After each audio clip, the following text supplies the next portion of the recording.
na eng ma hung tu rom lo wang ni am ni va pi li tan an sur hai lo wan jin zo lo wan tu ti ring ako saksian ni tin ka chi ni da te an ni sing a chen sur ring ka ta ro po nam thara hi lo ni ma si an ni da tu ka swat lo ni ma si an sur la twat tu ka lo ni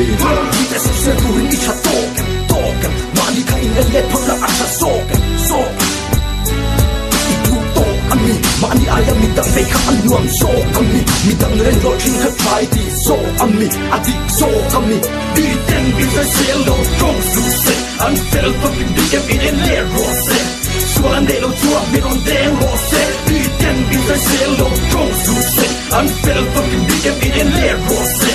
so an de lo tua mi on de rose Bitin ka nun daka suol at i få Kim kom lang nun daka suol ka ti fed hår Du var kan død fan kim lo Di skjeda punta Milo i ngen mi tigger sa ti nge Milo nge ja Fel fan kim suol milo deg til sila Hei yin woman Tjema tokin karun bo ni tseja Ser dur som ti treka denne milo feja Everything's got the right task That's the kid Got the bullet right and talk I train in Milo era mi degan Mi tu Go from na dina sound That's in my sen du tu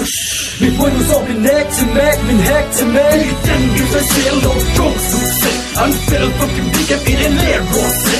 Så en del av tog med on den rose